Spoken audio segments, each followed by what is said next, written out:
Verjetno se boste vsi strinjali z ugotovitvijo mojega kolega, ki že 25 let in več deluje v menedžmentu in pravi: Primož, še nikoli mi ni bilo tako težko sprejemati odločitev, kot mi jih je ravno v teh časih. Ne? In kaj se je pravzaprav spremenilo? Ne? Kaj pa je tako drugače? Ne? Morda, če gledamo nazaj, kakšno desetletje, dve, je bila spremenljivost in pa količina informacij, katere imamo na voljo za sprejemanje odločitev, veliko manjša, katera je danes. Ne? Danes vidimo, da se v bistvu dnevno tako hitro spreminjajo neke smeri in konec koncev trendi pojavljajo, da je težko vsemu slediti, še težje pa v bistvu sprejemati ustrezne odločitve, ki bodo pač naše podjetje peljale v smer, katero smo si zastavili recimo v obdobju planiranja in kamor želimo v naše podjetje kot tako peljati. Ne? In zato je dobro pač spremljati trende in iz tega naslova smo mi nekako pripravili pregled, kaj se dogaja na v BI industriji generalno na svetu. Kasneje bomo pogledali tudi, kako izgledajo nekako te trendi v Sloveniji, kako in katere cikle smo zaznali v našem podjetju in kako smo se pri nas odzvali na to, katere produkte smo oblikovali,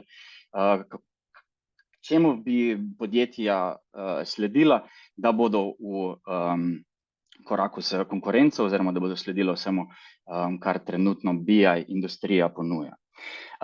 Verjetno vsi v zadnjem obdobju spremljate veliko informacij in pojavov, ki smo jim priča res v zadnjih tednih oziroma celo dneh. Ne. Včeraj je prišla ena zanimiva novica, da je kitajsko podjetje, organizacija lansirala novo tehnologijo na umetni inteligenci, ki je v bistvu skoraj da ne obrnila svet umetne inteligence in pa pogovornih orodij umetne inteligence na glavo. Ne.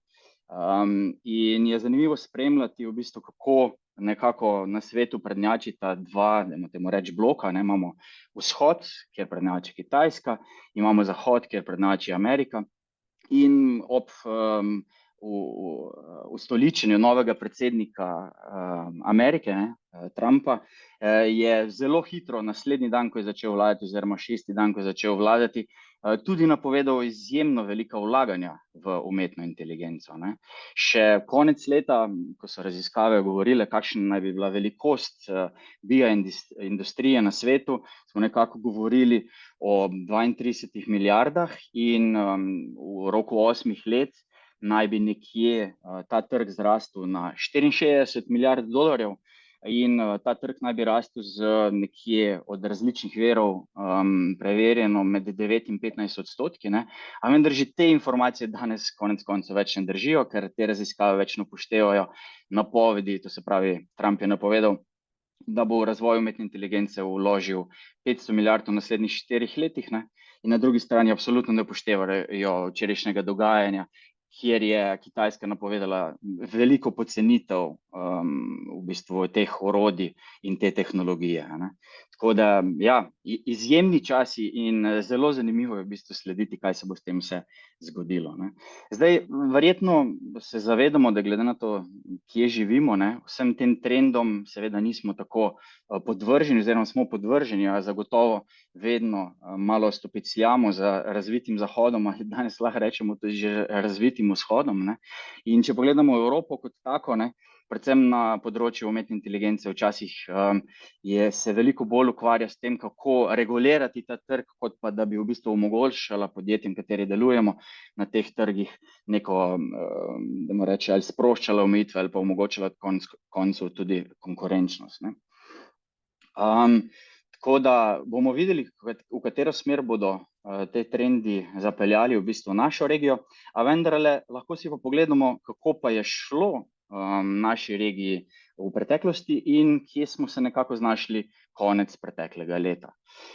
Če pogledamo Slovenijo, to se pravi, Slovenija je, morda še za začetek še povem, da te vlaganje, o čemer sem zdaj govoril, je res veljalo za BI industrijo. Te podatke, katere pa zdaj govorim, ker žal še ne obstajajo raziskave na tem področju, konkretno za BI tehnologijo, bodo za IKT nasploh industrijo, a vendar bomo malo pač naredili vzporednic, da bomo lažje potegnili pač tudi neke ugotovitve iz tega. Spravi, če pogledamo in se postavimo v leto 2022, ne, je Slovenija po raziskavi DESI nekako bila na 11. mestu med državami Evropske unije in bila v bistvu to se pravi v zgornji polovici razvitih držav po digitalizaciji in zasedala v bistvu zelo dobro mesto, ne. Sicer morda velja malo postaviti tudi v kontekst samo leto, ne.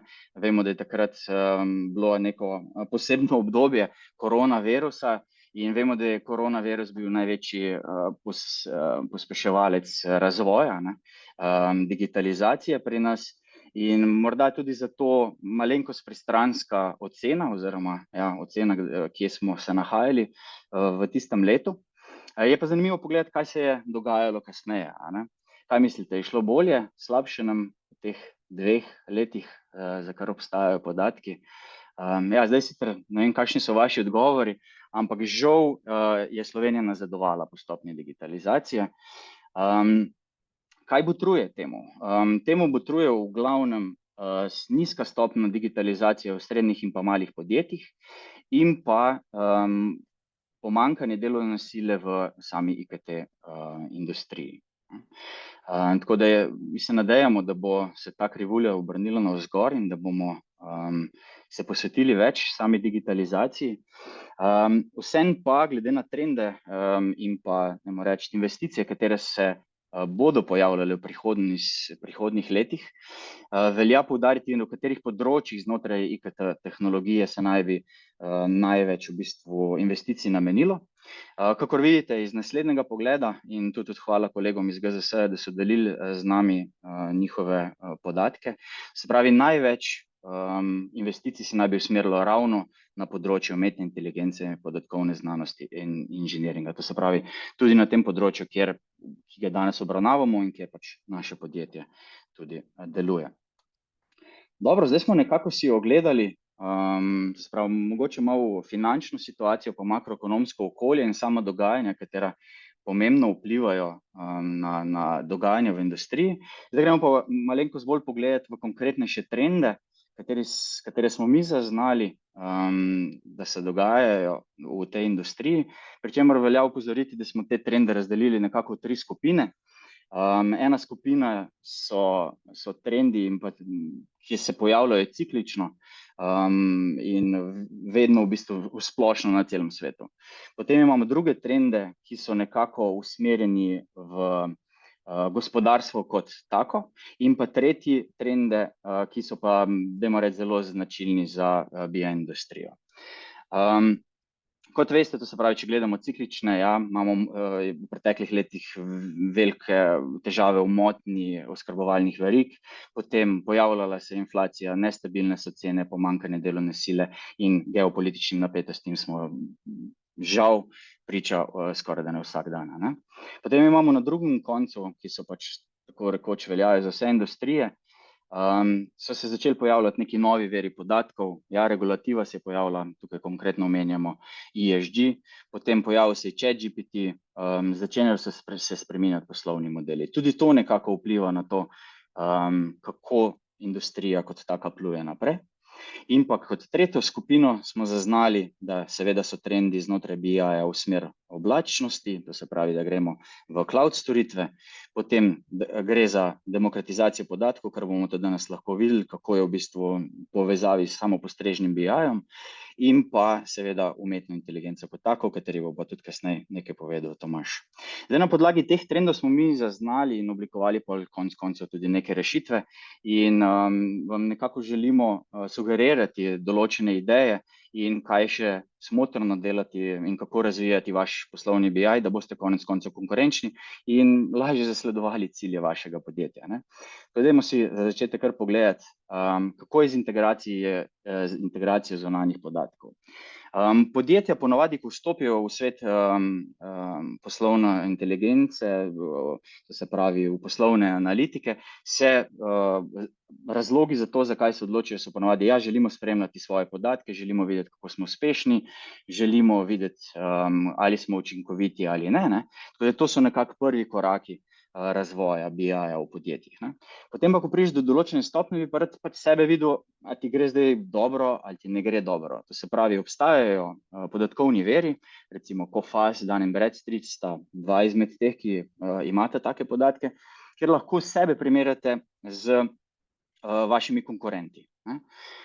Lahko naredite celo drugače, vstopate na nov trg, vas zanima, kako gre tam tej industriji, v katero želite vstopati, kako gre tam konkurentom, kateri delujejo na tem trgu, in zopet lahko te podatke primerjate z vašimi podatki v vaših poročilih. Ali pa konec koncev, obvladovanje tveganj je danes izjemno pomembno, kako gre mojim dobaviteljem v moji oskrbovalni verigi, oziroma kako gre v tej verigi mojim kupcem.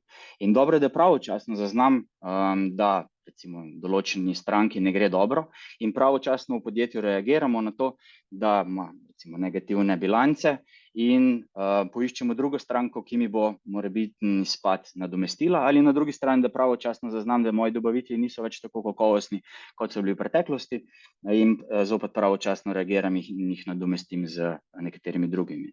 Potem morda je smotrno pogledati, ali je v našem poslovanju neka vremenska komponenta, ali pa danes zelo popularno, se pravi cene energentov in surovin, tudi zato obstajajo podatkovni viri, integrirati jih z vašimi poročili in z preprosto integracijo, na primer z našim orodjem Planning BI, ki smo ga predstavili na našem zadnjem webinarju v preteklem letu, naredite zanimive kaj-če analize in v bistvu vidite, kateri so neki potenciali na podlagi inputov, ki ste jih pridobili iz novih podatkovnih virov, v katero smer bo vaše podjetje šlo. To je nekaj navedb, primerov, kako bi lahko vaše poročile obogatili in jim dali pomembne informacije, da boste seveda sprejemali celovitejše odločitve. Potem, če pogledamo drugi primer, mi smo si izbrali integracijo internih podatkov iz globalnih platform in konkretneje področje marketinga. Vemo, da pač marketing seveda močno podpira naše poslovanje, danes brez njega ne gre. Vemo, da če nismo prisotni na nekih socialnih omrežjih, kot sta pač Meta z Instagramom in Facebookom, TikTokom, potem X oziroma LinkedInom in seveda nekimi integracijami z mailing sistemi, na drugi strani z analitiko kot tako, je težko spremljati v bistvu, kako nam gre in kako uspešno je naša marketinška strategija, naše kampanje. Ponavadi sem mogel iti do zdaj vedno na posamezno platformo, si ogledati tam podatke, a med sabo te podatke je bilo zelo težko primerjati. Tudi tu smo pri nas pripravili z integracijo s temi platformami preprosta poročila, kjer lahko svojo uspešnost primerjate in spremljate. In na drugi strani, kar je pomembno, je, da te podatke morda primerjate tudi s tem, kako je šlo pa v istem obdobju s prodajo, ali pa morda koliko kasneje so se na vaše marketinške kampanje odzvali vaši kupci in da se je to že poznalo v vaših lidih ali konec koncev tudi za uresničeno prodajo.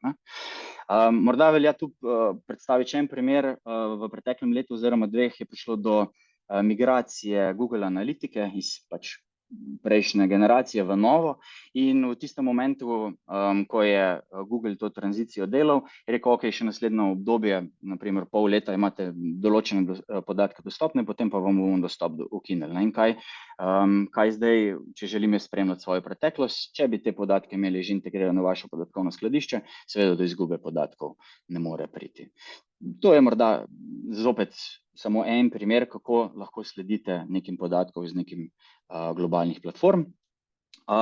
Potem tretji segment, integracija internih podatkov z obstoječimi poročili. Kaj tu mislimo? Spravi, v našem podjetju zagotovo že merimo določene KPI-je. Morda na vseh področjih pa še nismo povsem aktivni. V preteklem letu smo s podjetjem Leadbacker oblikovali partnerstvo.